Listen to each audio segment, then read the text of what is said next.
வணக்கம். சீமானண்ணன் பேசிய கருத்தை உங்களுக்கு சுருக்கமாக சொல்ல போகிறேன். காணொலியை முழுமையாக பாருங்கள்.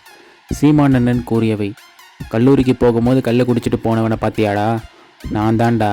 நான் மட்டும் இல்லை, எங்கள் அண்ணனும். நான், எங்கள் அண்ணன், ரவி அண்ணன் உலகத்திலே கல்லூரி வாசலில் கல்லுக்கடை வச்சதை பார்த்துருக்கியா? நானும் எங்கள் அண்ணனையும் படித்த கல்லூரியில்தான். போவோம், வகுப்புக்கு பதிவேற்றம் கொடுப்போம், 4-5-10 பேர் நண்பர்கள் வருவோம், கல் குடிப்போம், நேராக பரமக்குடி போவோம், படம் பார்ப்போம், பரோட்டா தின்போம், திரும்பி வருவோம். மாலையில் கபடி விளையாட போவோம். ஊருக்கு ஊர் விளையாட போகிறது. மச்சான் விளையாடி கொடுப்போம். மச்சான் என்ன மச்சான் வேணும்? ஒன்றும் இல்லை, கல், பரோட்டா, படம் டிக்கெட்டு 10 ரூபா தான். அப்போது விளையாடி ஜெயிச்சு பரிசை கொடுத்துட்டு படம் பார்த்துட்டு வருவோம். இதே தான் வேலை. அப்போ என்ன படித்து இருப்போம்? நல்லா தான் படித்தோம். அப்போ கல் உணவின் ஒரு பகுதி. இது அவர்களால் திறந்து விட முடியாது. எனக்கு நாட்டு மக்களின் நலம்தான் முக்கியம். வேளாண் குடிமக்களின் நலம்தான் முக்கியம். பனை பயன்பாட்டுக்கு இல்லாததினால் 100 ஆண்டுகளை தாண்டிய பனை 100 ரூபாய்க்கு விற்கப்படுது. அதை வெட்டி ஏற்றுறான். பனை நமக்கு பயன்படாது.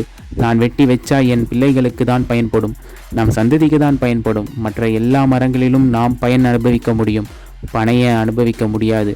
அதனால் உங்கள் பிள்ளைகள் பல கோடி பணம் திட்டம், 10 ஆண்டு பசுமை திட்டம் என்கிற திட்டத்தை கொண்டு வரப்போகிறோம். மரம் நடுதல் வளர்த்தலை மக்கள் இயக்கமாக மாற்ற போகிறோம்.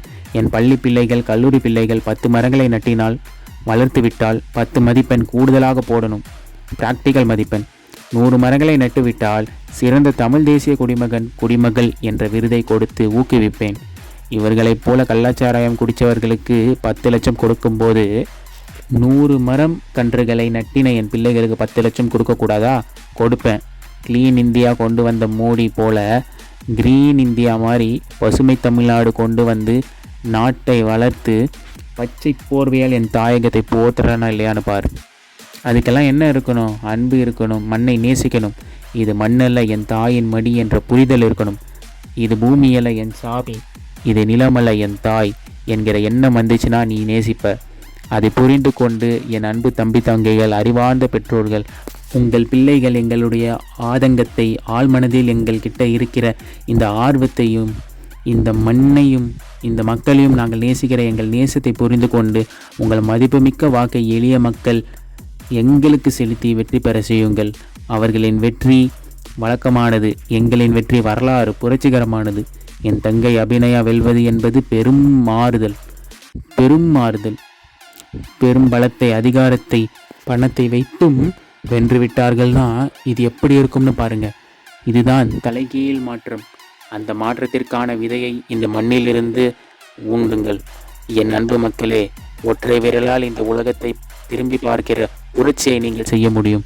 உனக்கு பெட்டியில் 2வது இருக்கும் அபிநயா ஒளிவாங்கி சின்னத்தில் வாக்கு செலுத்தி வெற்றி பெற செய்யுங்கள்.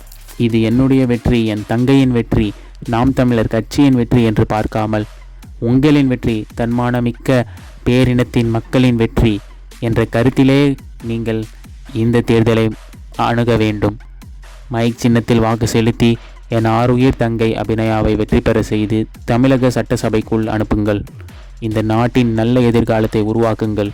நாம் தமிழர் கட்சிக்கு வாக்களியுங்கள். நாளைய தலைமுறைக்கு வாழ்வழியுங்கள்.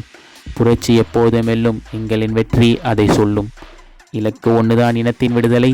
இனம் ஒன்றாவும் இலக்கை வென்றாவும் என்று நம் மன்னன் வெறித்தனமாக பேசியிருக்கிறார். வேறு என்ன கருத்துக்களை கூறியிருக்கிறார் என்பதை அடுத்த வீடியோவில் கூறுகிறேன் என்று சொல்லி விடைபெறுகிறேன். நன்றி, வணக்கம்.